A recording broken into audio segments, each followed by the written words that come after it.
Qual foi o abraço que te custou mais caro na vida? Meus pais obrigavam a gente a anotar qualquer contato físico num sistema de pontos. Um abraço custava 50 pontos e só davam 1.000 por mês. Quando o pai da minha melhor amiga faleceu e ela chorou nos meus braços por 40 minutos, gastei 2.000 pontos só pra consolar ela no velório. Depois disso, descobri nas imagens das câmeras que meus pais se tocavam à vontade todas as noites, enquanto faziam a gente controlar cada mínimo gesto de carinho o dia inteiro. Ficou claro pra mim que esse sistema era só uma maneira de nos manter sob controle. Eu cresci achando que toda família obrigava os filhos a passar a pulseira no leitor antes de dar um abraço de boa noite. O meu pai espalhava pelas paredes tabelas plastificadas com o preço de cada toque. Abraço valia 50 pontos, high five custava 15. Esbarrar em alguém sem querer no corredor era a punição de 5 pontos, e isso tinha que ser pago antes de dormir. Cada um recebia 1.000 pontos mensais, que iam aparecendo numa tela de LED na cozinha e diminuíam a cada toque. Só percebi que isso não era normal numa festa de aniversário quando eu tinha 11 anos. Fiquei chocado vendo as crianças se abraçando, brincando de luta, dando carona nas costas, tudo sem ninguém controlar nada. Quando a aniversariante me abraçou na despedida, entrei em pânico e perguntei pra mãe dela onde era o leitor de pontos. O silêncio que veio depois ainda me dá vergonha até hoje. Naquela noite, perguntei pros meus pais sobre isso e meu pai, enfim, explicou a tal teoria econômica do toque dele. Ele trouxe uma pasta cheia de pesquisas sobre como afeto físico sem controle gera dependência e fraqueza, mostrando artigos sobre transtornos de apego, todos cheios de marcação, com comentários tipo, viu, toque demais, criança prejudicada. Segundo ele, o orçamento de toques ensinava a valorizar o contato físico e impedia que a gente virasse viciado em afeto, que se humilha por um carinho. Minha mãe concordava, dizendo que quem se tocava sem limite estava gastando uma moeda emocional que não conquistou. Ela me mostrou o diário de infância dela, onde a mãe também obrigava a registrar cada abraço, mesmo sem aquele sistema cheio de tecnologia. A diferença é que agora ficou mais preciso, ela dizia. Depois dessa conversa, tudo só piorou. Meu pai inventou notas de qualidade pro toque, avaliando cada gesto pelo quanto era merecido. Um abraço que dei na minha irmãzinha quando ela caiu da bicicleta me custou 50 pontos e levou nota 3 de 10, porque segundo ele, era exagero pra quem só tinha ralado o joelho. Ele também criou a sala de detenção do toque, um armário acolchoado onde quem estourasse o limite de pontos tinha que ficar isolado pelo tempo que passasse do permitido. Meu irmão mais velho ficou lá 3 dias uma vez, porque deu a mão pra namorada sem comprar pacote de visitante. O pior era como isso acabava com qualquer espontaneidade. Quando minha irmã pegou pneumonia aos 14 anos, eu precisava calcular se tinha pontos pra segurar a mão dela no hospital. Quando ela apertou minha mão de volta, fraquinha, meu pai descontou 10 pontos dela por toque recíproco não autorizado. Eu controlava meus pontos pelo monitor que ele instalou no quarto do hospital, tendo que decidir se consolava minha irmã doente ou guardava pontos pro abraço de aniversário da minha mãe. A escola virou um campo minado. Não podia jogar esportes porque contato custava caro demais, e se alguém encostasse no meu ombro num trabalho em grupo, lá se iam os pontos do mês. Virei o estranho que fugia de qualquer aproximação, usando roupa grossa até no calor para evitar esbarrões que acionassem o alarme de proximidade. Namorar então? Nem pensar. Meus pais exigiam que qualquer pretendente assinasse um pré-acordo de toque e comprasse pacotes antecipados. Tinha tabela de preço para cada etapa do namoro. Mão dada era 500 pontos por hora. Abraço 100 por vez. Beijo só com licença especial e custava metade da cota anual. Quando fiz 17, o pai da minha melhor amiga morreu de repente num acidente de carro. No velório, ela se desfez, chorando nos meus braços. Fiquei com ela, mesmo com a pulseira apitando a cada desconto. Quando ela saiu, eu já tinha gastado 2.000 pontos. 2 meses de cota em 40 minutos de abraço. Meu pai me esperava no estacionamento, tablet na mão, mostrando o gasto em tempo real. Ele tinha visto tudo de longe, e já calculava que eu ficaria na detenção do toque até a formatura. Quando falei que tinha valido a pena consolar minha amiga, ele disse que eu só provava a teoria dele sobre vício em afeto. Você acabou de desperdiçar meses de carinho planejado com alguém que nem é da família, ele falou. É esse tipo de toque irresponsável que destrói vidas. Foi aí que decidi que não aguentava mais. Arranquei a pulseira e joguei aos pés dele, dizendo que aquele sistema era insano e tinha transformado a gente em robôs com medo de carinho. Minha mãe, de dentro do carro, gritava sobre os 250 mil reais investidos no sistema de monitoramento e como eu estava jogando fora o amor deles. Mas eles não aceitaram minha rebelião. Entraram com ordem de restrição contra minha amiga por facilitar roubo de toque e instalaram novos alarmes de proximidade que berravam se alguém chegasse a menos de 1 metro de mim. Ainda processaram a escola por não vigiar o orçamento de toques nas aulas e exigiram câmeras em todas as salas para monitorar contato não autorizado. E pela primeira vez, eu estava pronto para reagir. 3 dias depois, descobri o rastreador GPS. Tinha parado no mercado depois do meu turno, comprando energético para conseguir virar mais uma noite sem dormir por causa dos alarmes. Do nada, meu celular apitou com uma notificação estranha. Veículo parado há 12 minutos. Monitoramento de imposto do toque ativo. Minhas mãos tremiam quando abri as configurações do app. E vi, lá escondido nas funções de segurança da família, o rastreamento em tempo real vinculado à conta dos meus pais. Corri até o carro, me estiquei debaixo dele e achei um aparelho preto preso com ímã no chassi. O registro mostrava que tinha sido instalado às 3h da manhã, 2 dias antes, enquanto eu dormia de exaustão. Eles tinham passado de todos os limites, invadindo meu espaço até enquanto eu dormia. No fim, o atraso de 15 minutos para voltar ao trabalho selou meu destino. Minha gerente estava no relógio de ponto, de braços cruzados, assistindo eu bater o cartão atrasado. Já era a terceira vez em 2 semanas que eu chegava atrasada, tudo por conta das interferências cada vez maiores dos meus pais. Minha gerente me chamou de lado, falou baixo, mas com firmeza. Mais uma dessas, avisou. E você vai ter que procurar outro emprego. Eu precisava demais daquele trabalho. Era minha única fonte de renda. A única esperança de um dia conseguir escapar. Mal comecei o turno no drive-thru e reconheci o carro que parou no interfone. A voz da minha mãe saiu pelo fone pedindo um café grande com 2 colheres de açúcar. Meu estômago revirou quando ela veio até a minha janela. Ela sorriu daquele jeito ensaiado ao me entregar o valor certinho e comentou, como quem não quer nada, que já tinha enviado minhas faturas de dívida de toque para o setor de auxílio financeiro da faculdade. Afinal, eles precisavam saber das minhas obrigações familiares antes de liberar qualquer empréstimo. O bracelete dela brilhava na luz da tarde enquanto ela pegava o café. O visor exibia menos 127 pontos. Ela não abraçava meu pai fazia 6 dias. A hipocrisia me queimava por dentro enquanto eu via minha mãe registrar tudo no celular, digitando observações sobre a minha instabilidade emocional e sobre o jeito agressivo como eu estava segurando o copo. Minhas mãos tremiam sem controle quando chegou o próximo carro. Troquei o troco, derramei bebida, errei os pedidos. Cada erro piorava o anterior, enquanto minha mãe continuava parada no estacionamento, com o celular apontado para minha janela. Foram 3 pedidos errados em sequência. Minha colega tocou meu ombro com delicadeza, se oferecendo para me cobrir enquanto eu lidava com o que quer que fosse aquilo. Ela precisava que eu cobrisse o turno dela no fim de semana, quando a filha ia operar, mas agora se prontificava a ajudar se eu precisasse. Quase aceitei. Quase larguei tudo para ir tirar satisfação com minha mãe no estacionamento, mas eu não podia me dar ao luxo de perder aquele emprego. Então fiquei, forçando minhas mãos a parar de tremer, atendendo cada pedido enquanto via minha mãe digitando furiosamente dentro do carro. Dava para enxergar a tela do celular pela janela. Ela estava enviando fotos para alguém, provavelmente pro advogado da família. 3 vezes ela segurou a maçaneta como se fosse descer, mas desistiu e ficou ali mesmo, de olho em mim. Quando tive uma pausa rápida entre um cliente e outro, meu celular explodiu de notificações. No grupo da família, estava o último post do meu pai no grupo do bairro no Facebook. Adolescente recusando limites terapêuticos de toque, preocupado com a saúde mental, alguma recomendação de intervenção. Os comentários não paravam. Foram 47 só na primeira hora. Vizinhos que me conhecem desde pequena mandando oração, sugerindo terapeuta, elogiando o método inovador dos meus pais. Parentes distantes entraram na onda, tios e tias que nunca questionaram o sistema de toque, agora mandavam mensagem preocupados com meu colapso e minha rejeição dos valores familiares. A orientadora da escola mandou um e-mail pedindo uma reunião urgente. Até a terapeuta de família que meus pais contrataram quando eu tinha 12 anos queria marcar uma sessão de emergência. Cada notificação tirava meu foco do caixa, dos clientes, de tudo que eu devia estar prestando atenção. Quando fechei o caixa, faltavam R$ 23.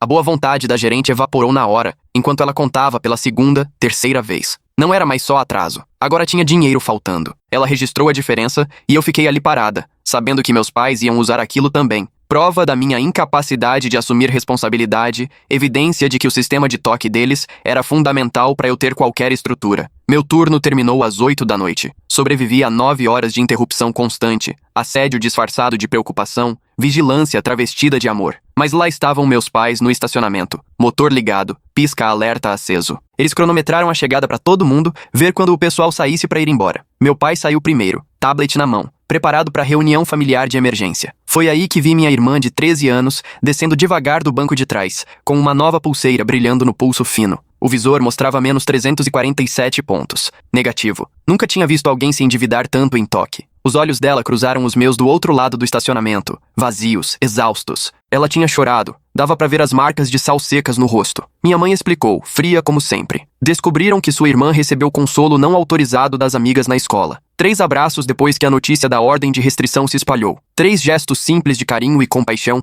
que deixaram ela com centenas de pontos em dívida. As câmeras escondidas na mochila gravaram tudo. Áudio e vídeo das amigas tentando ajudá-la com essa situação absurda da família. A vigilância ia além de casa. A mãe da melhor amiga da minha irmã estava ali perto também, celular erguido, filmando tudo como membro preocupada da comunidade. Certeza que tinham pedido para ela registrar qualquer comportamento agressivo, caso precisassem usar na ordem de restrição. Armaram a armadilha perfeita. Se eu reagisse emocionalmente, viraria prova de instabilidade. Se eu mantivesse a calma, parecia que eu validava o sistema deles. O dia seguinte chegou voando. O despertador mal conseguiu atravessar o cansaço, mas o e-mail da orientadora gelou ainda mais. Reunião obrigatória antes da primeira aula sobre dinâmicas familiares preocupantes. Não diziam quem pediu, mas eu já sabia. A reunião ia me fazer chegar atrasada em química avançada, desencadeando uma bola de neve nas minhas notas. A sala da orientadora parecia menor do que antes. Ela puxou uma pasta gorda, meu nome na etiqueta. Dentro, documentos desde o jardim de infância. Meus pais estavam montando esse dossiê há 12 anos, cada desenho analisado à procura de comportamento inadequado de aproximação. Relatórios da professora da primeira série sobre necessidade excessiva de afeto e reforço físico. Cada abraço que pedi, cada mão que segurei, tudo catalogado como prova de vício. Meu celular não parava de vibrar durante a reunião. O saldo negativo de 347 pontos da minha irmã pesava, e me impressionava como essa reunião com a orientadora me remetia ao jardim, mostrando que nada disso foi por acaso. Era um sistema pensado desde que eu tinha 5 anos. Colegas perguntando se eu estava bem, oferecendo apoio, querendo ajudar. Cada mensagem seria printada pelos meus pais, adicionada ao arquivo de provas de que estou recrutando fornecedores de toque e formando uma rede de facilitação. Até a gentileza deles virava munição na guerra dos meus pais contra o contato humano. Depois da reunião, fui direto para a enfermaria. Os hematomas dos alarmes de proximidade já tinham escurecido, formando círculos roxo-escuros perfeitos nos pontos onde os choques elétricos me atingiram. A enfermeira tirou fotos, preocupada no começo, até eu explicar de onde vieram. O olhar dela mudou na hora. Aquilo não era o tipo de abuso para o qual ela tinha sido treinada a identificar. Anotou no prontuário. Auto-infligido em busca de atenção.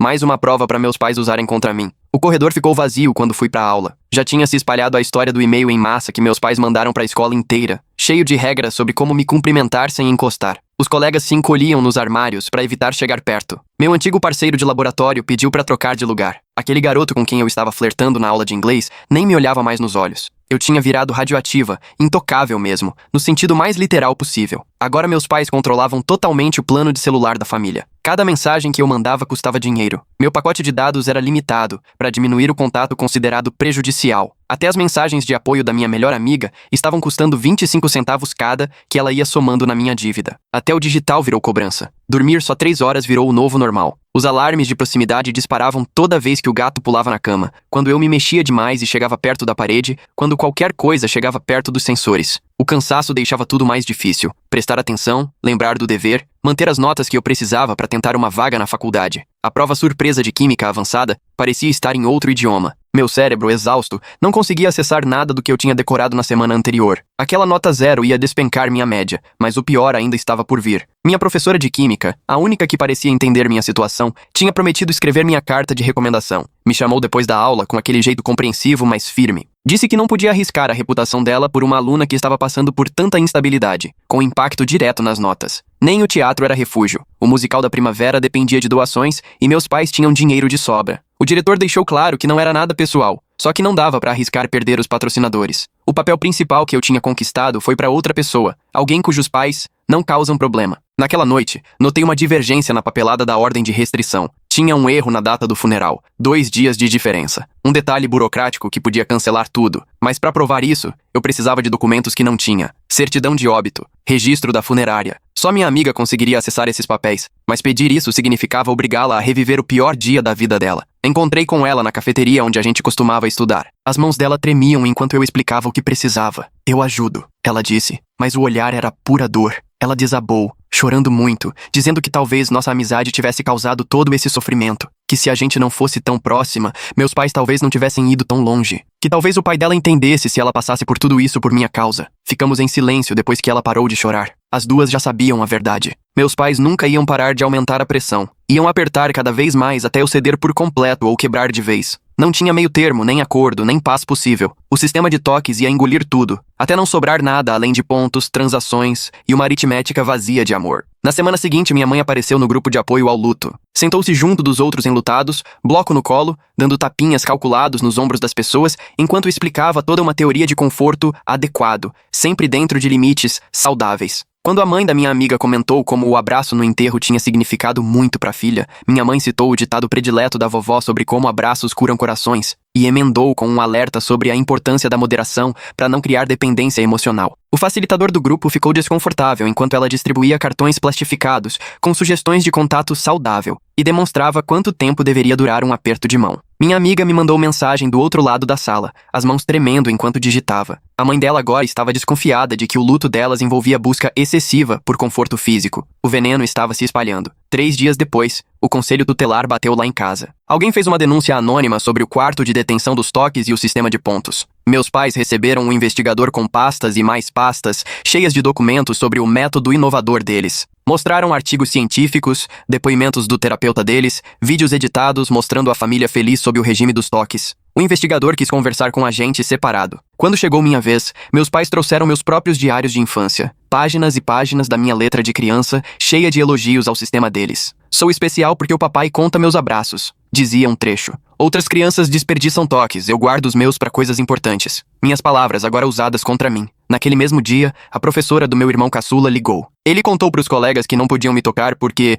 eu tenho uma doença que faz eu roubar abraços. Os desenhos dele mostravam nossa família comigo, isolada por grossas paredes pretas, tentando alcançar figuras de palitinho com a legenda Pessoas Normais. A professora queria conversar sobre esses desenhos tão preocupantes. Até os vizinhos começaram a mandar imagens das câmeras de segurança para os meus pais. Sobre o texto, o jeito como a mãe vai ao grupo de apoio ao luto e começa a ensinar alternativas de contato saudável para as pessoas que estão sofrendo, mostra bem como esses pais não conseguem enxergar nada além de regras e controle, nem em espaços onde deveria prevalecer o cuidado genuíno. Acho forte como a história usa a visita do conselho tutelar para trazer à tona os diários antigos, cheios de elogios ao sistema, porque revela como esse condicionamento é profundo e como os pais vêm coletando provas há anos para justificar tudo. Um vídeo mostrava aquele meu abraço apertado no funeral, filmado de um ângulo que distorcia tudo e tirava o contexto. Só aparecia eu agarrando alguém, e a linguagem corporal da outra pessoa mal dava para ver. Em outro, eu estava sentada dentro do carro, na porta de casa, 2 da manhã, e já colocaram como se fosse atitude de perseguição, quando na verdade eu só estava com medo de entrar e disparar os alarmes de proximidade. O Tribunal de Família tratou minhas queixas como se fossem rebeldia normal de adolescente. O juiz viu a papelada dos meus pais e decidiu que eles só estavam impondo limites razoáveis de pai e mãe. A apresentação do meu pai sobre o sistema de toques impressionou todo mundo, cheia de detalhes e objetivos comportamentais bem definidos. Ninguém parecia notar o olhar vazio da minha irmã, ou meu irmão encolhendo quando alguém se mexia rápido perto dele. Foi tarde da noite que me veio à cabeça a senha antiga do notebook do meu pai, daquela época em que ele me pedia ajuda com planilhas. A conta na nuvem ainda funcionava. A pasta de pesquisas sobre toques era muito mais profunda do que eu imaginava. Tinha vídeos dos 4 filhos dormindo, tudo anotado com observações sobre tentativas inconscientes de contato e gráficos acompanhando nossos padrões de busca por carinho desde pequenos. Um vídeo mostrava minha mãe esticando a mão pro meu berço e logo depois recuando para anotar alguma coisa. Até meu histórico no Instagram virou evidência. Em toda foto em que eu estava feliz, tinha algum contato físico. Amigos abraçados, abraço de grupo depois das peças de teatro, toques espontâneos que ninguém percebe. Mas meus pais montaram uma apresentação mostrando esse padrão de dependência de contato, agora dizendo que isso se manifestava nas redes sociais. Eles analisaram até o tom das legendas em relação à frequência de toques, tudo provado com gráficos e estatísticas. A orientadora da escola foi obrigada a relatar minhas perguntas preocupantes do 2º ano do ensino médio. Em uma consulta de rotina, perguntei se amor precisava de contato físico, se famílias que não se abraçavam ainda podiam ser próximas. Na época, ela achou que era só uma curiosidade filosófica. Agora virou mais uma prova da minha suposta obsessão por contato físico, algo que meus pais viviam tentando controlar. Uma noite, tentei gravar as ameaças da minha mãe com o celular escondido no bolso, mas no meio da conversa, o alarme de proximidade disparou tão alto que a gravação ficou só um chiado. Minha mãe sorriu, sabendo muito bem o que tinha acontecido. Ela tinha cronometrado o alarme direitinho, mais uma amostra do controle que tinha sobre o sistema. Buscar meu irmão na escola virou uma guerra à parte. Eu tinha permissão para buscar, mas colocaram uma mãe voluntária do PTA para monitorar tudo. Ela ficava com uma prancheta, anotando cada detalhe, como eu colocava o cinto nele sem encostar de verdade, como ele se apertava na porta para ficar longe de mim, e o silêncio total durante os 10 minutos de caminho. O nosso médico de família preferiu manter a amizade de 20 anos com meus pais a registrar o verdadeiro dano psicológico. Quando mostrei as marcas do alarme de proximidade, ele anotou como pequenas queimaduras elétricas de causa desconhecida. Expliquei sobre a sala de detenção do toque e ele veio com a ideia de que eu devia estar interpretando errado um espaço de atenção plena. Ele fez o parto de todos nós. Foi ao casamento dos meus pais. Não podia tomar partido, disse ele. A revelação de que minha mãe dormia na minha cama veio pela minha irmã, num cochicho durante uma visita supervisionada entre irmãos. Ela contou que mamãe usava meu pijama velho e meu travesseiro, para vigiar se alguém quebrava as regras de noite. O travesseiro ainda tinha cheiro do meu shampoo, minha irmã falou baixinho. Minha mãe tinha começado a anotar quantas vezes eu buscava contato inconsciente com coisas que já toquei antes. Meu pai propôs um acordo. Se eu pedisse desculpas publicamente no casamento da minha prima, reconhecendo meu comportamento carente de atenção, ele perdoaria metade da minha dívida de toque. Era para eu admitir, na frente de todo mundo, que exagerei, que o sistema de toque era sensato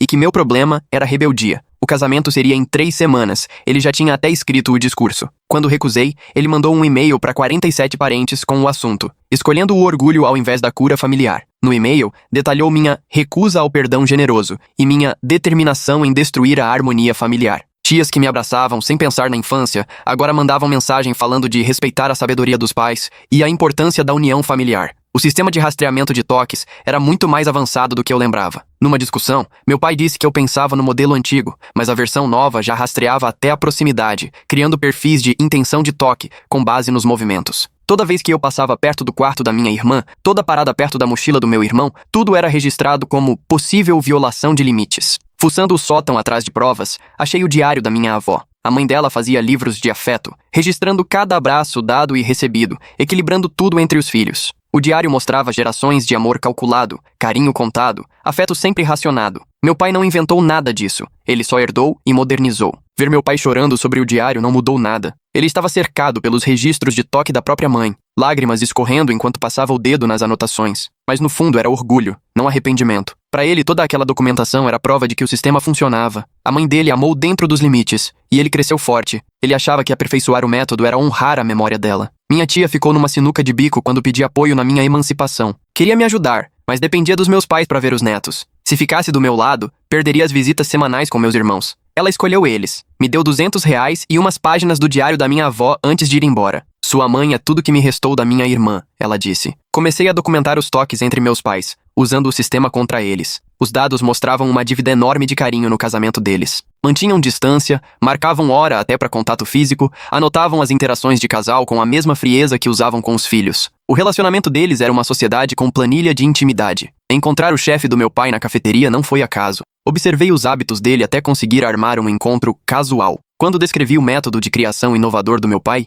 vi na cara do chefe que ele entendeu. Ele até recuou, sem querer, quando tentei cumprimentar com um aperto de mão, percebendo de repente por que meu pai monitorava cada interação no trabalho. As consequências profissionais começaram a aparecer. Foi a conta na nuvem do meu pai que escancarou a verdade mais perturbadora. Ele literalmente atribuía pontos para minha mãe em troca de intimidade, com planilhas detalhadas sobre cada interação física entre eles. Tudo no relacionamento era calculado, quantificado, virava moeda de troca. Para ter uma noite romântica, era preciso negociar pontos. No quarto, tinha rastreador. O casamento virou o ápice de uma economia baseada no toque. O conselheiro matrimonial dos meus pais acabou sendo procurado pelo conselho tutelar depois que a apresentação do meu pai virou assunto no trabalho. Nas anotações dele, dava para ver que meus pais buscavam ajuda para desigualdade de toque no casamento. Minha mãe reclamava que pagava caro demais por afeto, enquanto meu pai dizia que ela gastava demais emocionalmente. Nunca perceberam a ironia. Enquanto isso, eu lutava pela guarda, morando na rua, e acabei perdendo o prazo do vestibular. Meus pais se recusaram a pagar a taxa de atraso porque, segundo eles, era uma consequência natural das minhas escolhas. Para me inscrever na faculdade, eu precisava de notas que não tinha, cartas de recomendação que perdi, históricos que só provavam meu recente fracasso escolar. Todas as portas foram se fechando, uma a uma, de um jeito tão burocrático quanto cruel. Para conseguir assistência jurídica, pediam um adiantamento de R$ 500 que eu simplesmente não tinha. Meus pais mantinham um advogado da família em contrato fixo, um amigo dos tempos de faculdade dele, que inclusive ajudou a criar toda a base legal do tal sistema do toque. O cara chegou a publicar artigos defendendo o direito dos pais de promover modificações comportamentais nos filhos, usando minha família como caso de sucesso. O sistema jurídico já estava todo contra mim. O baque no trabalho era só uma questão de tempo. Meus pais apareceram no restaurante no meio do movimento do jantar, fizeram o maior escândalo por eu ter abandonado os valores da família. Os clientes assistiam enquanto meu pai lia no tablet sobre vício em toque, e minha mãe anotava no celular cada atitude minha que ela considerava agressiva. Foram expulsos do restaurante, mas o estrago estava feito. Eu me tornei um risco que ninguém queria correr. O gerente me entregou a carta de demissão com pesar de verdade. Foram 3 confusões causadas por eles que me tornaram inempregável. Logo, a filha da presidente do PTA, precisando de emprego, foi recomendada pessoalmente pelos meus pais. Ela começou na segunda-feira, pegou meus turnos, meu salário, minha última conexão com uma vida normal. Juntei minhas coisas enquanto minha mãe me observava lá do estacionamento. Morar no carro atrás do Walmart 24 horas virou minha rotina. Meus pais contaram para todo mundo que eu escolhi a rua ao invés do amor deles. Se colocaram como pais arrasados por uma filha ingrata. A história se espalhou por redes sociais, grupos da igreja, fóruns do bairro. Virei o exemplo que justificava o sistema deles. Não esperava a intervenção do meu avô. Ele apareceu de madrugada no estacionamento do Walmart, bateu no vidro do carro chorando. Implorou para eu parar de torturar minha mãe, dizendo que ela só sabia o que tinha aprendido. E aí veio o trauma dele. Um pai militar que arrancou o carinho à força, criando a ferida que atravessou gerações e que meus pais continuavam alimentando. Ele acreditava de verdade que o sistema deles estava curando, não piorando a situação. Investigar a origem desse sistema teve efeitos que eu não imaginava. A irmã mais velha da minha avó, coitada, foi excluída do centro de convivência depois que entrei em contato pedindo informações. Amigas de décadas se afastaram dela, e ela nem entendeu o porquê. Minha busca pela verdade estava destruindo laços inocentes, afetando quem não tinha nada a ver com aquilo. O isolamento da tia-avó acabou levando a uma queda no apartamento. Ninguém foi ver como ela estava por 3 dias. Quando soube, fui esmagada pela culpa, mas não consegui parar de documentar. O sistema precisava ser exposto, mesmo com todos esses danos colaterais. Eu estava virando igual aos meus pais, colocando um objetivo abstrato acima do sofrimento real das pessoas. Na última sessão de aconselhamento obrigatório, minha última professora que me apoiava fez a pergunta que eu nunca consegui responder. E se o sistema tivesse te salvado de virar uma verdadeira viciada em toque? E se as restrições deles evitaram algo pior? Eu não conseguia rebater aquilo sem parecer desesperada por contato físico, o que só reforçava o argumento deles. A lógica circular do sistema era infalível. Para manter minha credibilidade, tive que admitir meus próprios erros. Contei publicamente que roubei R$ 20 da bolsa da minha mãe quando tinha 12 anos, porque precisava para uma excursão da escola e meus pontos não eram suficientes. A confissão virou munição para meus pais, mas pelo menos deixou claro que eu estava falando a verdade sobre todo o resto. Dizer a verdade custava caro. O que mais me assombrava era minha própria crueldade infantil. As câmeras de segurança mostravam eu ignorando o choro do meu irmão durante a detenção de toque, só para não perder pontos e poder ir à festa de aniversário de uma amiga. Priorizei a festa em vez da dor do meu irmãozinho. Um retrato do quanto esse sistema corroeu minha empatia. Meus pais me transformaram em cúmplice do abuso deles. O advogado deles entrou com uma medida de emergência assim que fui vista perto da escola primária. Só queria entregar o dinheiro do lanche esquecido do meu irmão, mas pegaram mal. A ordem de restrição incluiu o terreno da escola. Minhas tentativas de ajudar passaram a ser vistas como perseguição. Meu amor virou ameaça. A revelação do meu pai durante uma visita supervisionada quebrou algo dentro de mim. O envolvimento do meu avô escancarou ainda mais o padrão doentio da família. Aquela pergunta da professora sobre as restrições evitarem algo pior era uma manipulação, não vou negar, porque de qualquer jeito que eu respondesse, ficava presa. Meu pai tinha certeza de que estava curando o trauma de gerações com a tal regulação científica do toque. Nos slides dele, dava para ver a fé absoluta de que o toque sob controle criaria laços mais fortes do que a infância caótica que ele viveu. Ele não era uma pessoa má, era alguém quebrado, repetindo os próprios traumas enquanto achava que estava salvando todo mundo. Instrumentalizar meus irmãos no tribunal soava como traição. Pedir para minha irmã falar da pneumonia era fazê-la reviver tudo. Ensinar meu irmão a descrever a sala de detenção de toque era manipular a confiança dele. Eu estava aprendendo a documentar tudo, igual meus pais me ensinaram, virando a estrategista fria que eles criaram. O ápice foi quando prometi ao meu irmão de 8 anos que, se ele testemunhasse, teria abraços liberados. O jeito que ele sorriu, cheio de esperança, doeu, porque eu sabia que não podia cumprir. Era mentira, mas o depoimento dele era fundamental. Vi a mim mesma manipulando a necessidade de afeto de uma criança, reconhecendo os métodos dos meus pais nos meus próprios atos. As pequenas vitórias perdiam o sentido quando vi meu pai desabar no contra-interrogatório, com a pulseira já marcando 0 pontos. Ele tinha gastado tudo tentando sustentar aquele sistema, e vê-lo chorar por sentir que falhou conosco, mas ainda assim defender a economia de toques, deixava clara a ilusão na qual ele vivia. Todos carregávamos o peso dos traumas herdados. O argumento da minha mãe ganhou força diante do juiz conservador. Ela dizia que minha rebeldia traumatizou mais meus irmãos do que o próprio sistema. Depois que eu saí de casa, os desenhos do meu irmão ficaram mais escuros. As notas da minha irmã caíram. Os pequenos sofriam, e eu acabava sendo o alvo mais fácil para culparem. Por mais que o sistema prejudicasse, minha resistência também tinha consequências visíveis. Tudo passava pelo relatório do terapeuta de casais. Era nele que se decidiria se o sistema de toques seria validado como algo terapêutico ou desmascarado como abuso. O conselheiro enxergou além da fachada. Viu o casamento destruído, não o discurso bonito. O parecer dele era decisivo para determinar se meus irmãos continuariam presos àquele método ou finalmente teriam liberdade. Até minha generosidade infantil foi usada como prova contra mim. Um vídeo em que eu ensinava meu irmão a amarrar o tênis virou exemplo de toque apropriado, segundo eles, uma suposta demonstração de que o sistema funcionava quando seguido à risca. Eles apresentavam o método das orelhas de coelho, que ensinei ao meu irmão, como um laço positivo dentro das regras. Cada lembrança boa era distorcida para reforçar o discurso deles. Os professores estavam divididos. Alguns notavam sinais claros de isolamento e ansiedade, outros elogiavam a disciplina e o desempenho dos meus irmãos. Os efeitos do sistema eram tão sutis que cabiam múltiplas interpretações. Sem marcas no corpo, a tortura psicológica quase nunca era reconhecida. O tribunal exigia provas de danos, mas só aceitava aquelas tradicionais. Na decisão preliminar, o juiz afirmou que o estranho não é crime se não deixa marcas físicas. A sala de castigo para a falta de toques era estranha, mas não ilegal. A dinâmica dos pontos parecia absurda, mas não se encaixava como abuso na lei. Tudo acontecia numa zona cinzenta, que a justiça não alcançava direito. Inovação na criação dos filhos, por pior que fosse, não era necessariamente crime. Procurei uma repórter local que devia um favor antigo ao pai de uma amiga minha, morta há alguns anos. Ela aceitou cobrir o caso, mas não iria investigar a fundo enquanto outras famílias não se manifestassem. O sistema de toque só atingia a nossa família, então era visto mais como excentricidade do que como escândalo. Uma família disfuncional sozinha não virava pauta de reportagem investigativa. Foi quando acessei as imagens das câmeras de segurança da casa, usando as senhas salvas do meu pai, que descobri a maior hipocrisia. Depois de imporem regras absurdas o dia inteiro, meus pais se tocavam livremente assim que a casa ficava em silêncio. Abraços, mãos dadas, carinhos no sofá, tudo sem controle de pontos. Eles criaram uma escassez artificial só para valorizar o próprio afeto, negando a nós a mesma liberdade. Essa descoberta mudou minha visão de tudo. O sistema de toques nunca foi sobre evitar vícios ou formar caráter. Era sobre controle, sobre transformar o amor dos pais em artigo de luxo. Enquanto a gente contabilizava cada abraço, eles aproveitavam sem restrição, alegando que era para o nosso bem. A manipulação psicológica era ainda mais profunda do que imaginei. As imagens das câmeras mostravam a rotina noturna deles todos os dias, às 22h47. Depois de garantir que estávamos nos quartos, desligavam os monitores da sala e passavam horas no sofá, acumulando o que, para nós, custaria milhares de pontos. A hipocrisia estava toda registrada. Organizei as imagens, montei uma apresentação igual às do meu pai. Telas divididas mostrando de dia, ele punindo com descontos de pontos, e à noite,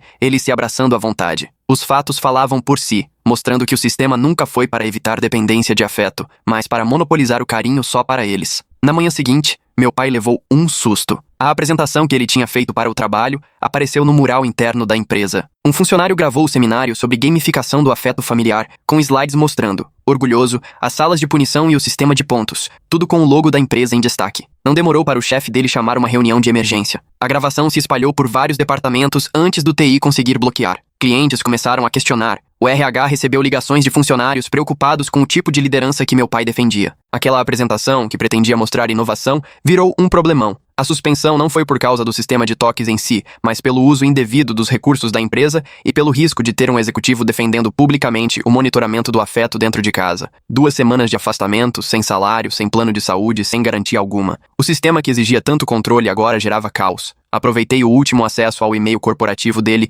antes do bloqueio do TI. Na pasta de pesquisas sobre toques, encontrei algo inédito. Trocas de mensagens com outros pais que tentaram sistemas semelhantes. 3 famílias em estados diferentes, compartilhando planilhas e táticas de fiscalização, mas os e-mails revelavam um quadro sombrio. 2 famílias já tinham perdido a guarda das crianças para o conselho tutelar. Um casal se separou depois de transformar as negociações de pontos em briga. Meus pais não eram pioneiros. Faziam parte de um experimento fracassado. O relatório da terapeuta de casais chegou oficialmente. Nas anotações, ela relatava o aumento da angústia da minha mãe, que percebia o mal causado, mas não conseguia pôr fim àquilo. Minha mãe se sentia presa entre a certeza do marido e o sofrimento dos filhos. A recomendação de acabar com o sistema tinha sido dada 18 meses antes. Eles, ao invés de seguir, simplesmente pararam de ir às sessões. O diário completo da minha avó chegou por carta registrada, enviada pelo advogado da irmã idosa dela. Ela já havia falecido depois de uma queda, mas fez questão de atualizar o testamento para me deixar todos os registros. Eram 4 gerações de traumas ligados ao toque, tudo documentado numa caligrafia cuidadosa. Cada geração tentou consertar a anterior, acrescentando tecnologia e regras à velha disfunção. O trecho mais pesado era de 1962. Minha bisavó internada por histeria depois de pedir abraços a desconhecidos na praça. As anotações do médico falavam sobre a necessidade patológica de afeto físico dela e recomendavam isolamento. Ela acabou morrendo sozinha naquela instituição, sem encostar em mais ninguém nos últimos anos de vida. Aquele sistema de toques não era disciplina, era uma doença passada de geração em geração, mascarada de estrutura. O colapso do meu pai foi durante uma troca supervisionada no fórum. Quando ele me viu folheando o diário, reconheceu a letra da própria avó. Perceber que estava repetindo a tragédia dela, em vez de evitar, destruiu tudo em que ele acreditava. Ele desabou no corredor, a pulseira de 0 pontos ainda acendendo, procurando um conforto que o sistema não permitia. O juiz logo determinou avaliações psicológicas urgentes para toda a família. A psicóloga indicada pelo tribunal era especialista em dinâmicas familiares e traumas transmitidos entre gerações. Ela foi a fundo, sessões individuais, observação da família, análise detalhada de cada documento. Dedicou uma atenção especial aos meus irmãos, usando ludoterapia para entender o impacto do sistema no desenvolvimento deles. O resultado do meu irmão de 8 anos foi o mais alarmante. Ele estava tão imerso na lógica dos pontos que até sonhava contando toques. Inventou um amigo imaginário que não cobrava pontos para dar abraço. Quando pediram para ele desenhar a família, colocou cada um em uma caixinha separada, com números sobre as cabeças. O laudo da psicóloga descreveu como grave ruptura de vínculo afetivo, exigindo intervenção imediata. Já a avaliação da minha irmã mostrou outro tipo de ferida. Aos 13 anos, ela desenvolveu rituais para evitar toques acidentais. Usava roupas grossas até no calor, andava sempre de braços cruzados, se encolhia quando alguém chegava perto de repente. Os pontos negativos viraram uma dívida que ela achava impagável. Escreveu bilhetes dizendo que era caro demais para ser amada. A comunidade reagiu de modo previsível. A diretoria da Associação de Moradores ficou dividida entre apoiar meus pais ou admitir o estrago causado pelo sistema. A presidente da Associação de Pais e Mestres, que tinha colocado a própria filha no meu lugar, virou alvo de críticas quando os outros pais souberam do envolvimento dela. O chefe dos escoteiros, que tinha registrado nosso confronto no estacionamento, retirou seu apoio discretamente à medida que as provas surgiam. O empregador do meu pai tornou tudo público. A investigação concluiu que ele usou recursos da empresa para promover o sistema dos toques, violando várias regras. A demissão foi imediata, junto com um comunicado cuidadosamente escrito sobre a importância de manter o ambiente de trabalho seguro e acolhedor. O nome dele sumiu do diretório de executivos em menos de um dia. O colapso financeiro só acelerou as coisas. Sem dinheiro, meus pais não conseguiram manter o sistema de monitoramento. A empresa de rastreamento levou os equipamentos embora por falta de pagamento. Um a um, os alarmes de proximidade foram silenciando à medida que as baterias acabavam e não eram trocadas. Os painéis de LED na cozinha apagaram de vez, só restando o fantasma dos números que ditaram nossas vidas. O primeiro toque sem monitoramento que minha mãe deu em anos foi quando estendeu a mão para meu pai, enquanto ele chorava sobre a carta de demissão. Eu observava pela janela e vi ela hesitar, a mão tremendo a centímetros do ombro dele, enquanto os músculos treinados brigavam contra o instinto humano. Quando finalmente o tocou, os dois se assustaram, como se esperassem um alarme que não veio. A decisão final do tribunal foi ampla. O sistema de toques foi classificado como abuso psicológico, exigindo intervenção. Todos os aparelhos de monitoramento deveriam ser removidos e destruídos. Meus pais foram obrigados a cumprir um programa de tratamento de 2 anos, voltado à reconstrução dos vínculos e ao enfrentamento dos traumas familiares. A guarda dos meus irmãos seria reavaliada conforme o progresso deles. Minha tia se prontificou para assumir temporariamente a guarda dos meus irmãos. Ela vinha registrando suas preocupações em segredo há anos, esperando por esse momento. Na casa dela não existia sistema de pontos, nem rastreador, só quartos preparados com carinho e paciência. Ela sabia o tamanho do desafio. Ensinar crianças machucadas que afeto não tem preço. A primeira visita supervisionada foi marcada para 2 semanas depois. Meus pais chegaram ao centro de convivência, transformados pela perda e pela terapia obrigatória. Os pulsos da minha mãe estavam livres, sem nenhum aparelho medindo seu valor. Início dos comentários. O jeito como a história mostra que esse não era só um problema de uma família, mas de toda uma rede de experimentos que deram errado, muda completamente a perspectiva. Outras famílias, com seus divórcios e processos no conselho tutelar, só reforçam como esses sistemas sempre acabam desmoronando. Percebo que o diário da avó virou a principal prova, rastreando esse estrago por 4 gerações de gente tentando resolver dor com regras e controle. A bisavó morrendo sozinha naquela instituição,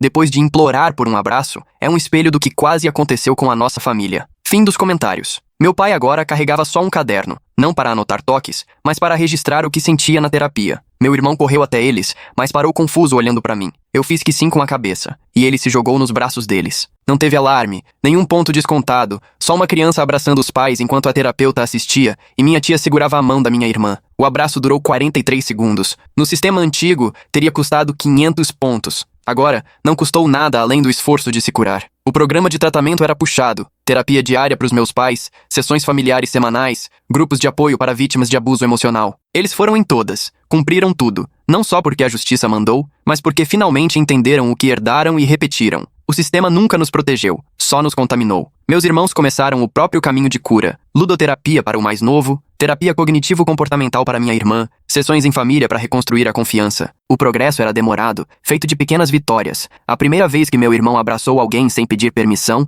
a primeira vez que minha irmã aceitou consolo sem calcular nada. Cada conquista era um passo para longe da sombra daquele sistema. Eu voltei para a faculdade comunitária, morando com a família de uma amiga que me acolheu. Não tinha mais rastreador GPS me seguindo até a aula, nem cálculo de pontos interrompendo os estudos, só os desafios normais de recomeçar. Procurar emprego, recuperar o tempo perdido, aprender a confiar de novo. Estranho era sentir liberdade depois de tantos anos de vigilância. 6 meses depois do início do tratamento, as visitas supervisionadas já mostravam mudanças de verdade. Meus pais tinham criado um jeito próprio de conversar sobre sentimentos, sem precisar de nenhuma troca ou barganha. Eles aprenderam a perceber e resistir ao impulso de medir o carinho como se fosse algo que pudesse ser contado. A terapia dava resultado, desmontando aos poucos anos e anos de disfunções da família. Na quinta visita supervisionada, minha mãe pediu licença antes de me abraçar. Não porque alguém mandou, mas porque entendeu o valor do consentimento e começou a reconstruir a confiança entre a gente. Quando aceitei, ela me abraçou de um jeito que não fazia desde antes de inventarem aquele sistema de pontos. Não tinha mais pulseira dividindo a gente, nem necessidade de anotar nada, era só mãe e filho se reencontrando depois de tanto sofrimento. A recuperação do meu pai também passou por reparar o que tinha sido feito. Ele escreveu cartas para todo mundo que foi afetado pelo sistema, professores que sofreram pressão, amigos que se afastaram, parentes que foram manipulados. A maioria nem respondeu, mas só de reconhecer os erros já fazia parte do processo de cura dele. Ele estava finalmente entendendo o que era responsabilidade, sem precisar descontar pontos de ninguém. O cronograma de 2 anos de tratamento ainda estava pela frente. Mais visitas, mais sessões, progresso devagarzinho. Meus irmãos estavam bem cuidados com minha tia e aprendendo que amor não se compra nem se obriga, se oferece de graça. Eles iam toda semana visitar nossos pais e estavam construindo uma relação nova, sem o peso do sistema antigo. O ciclo foi quebrado, não por destruição, mas pelo entendimento, pelo tratamento e pelo trabalho lento da cura. 4 gerações de traumas ligados ao contato físico terminaram não com um escândalo, mas num sussurro. Uma criança perguntando, então eu posso te abraçar quando quiser? E ouvindo, pode sim, sem condição nenhuma. O sistema tinha acabado, mas o desafio de criar conexões saudáveis só estava começando. Aquela pergunta da criança no final, então eu posso te abraçar quando quiser, foi de partir o coração. De verdade. Curti muito essa história e espero que vocês também tenham gostado. Se inscrevam aí para mais conteúdos de leituras pedidas.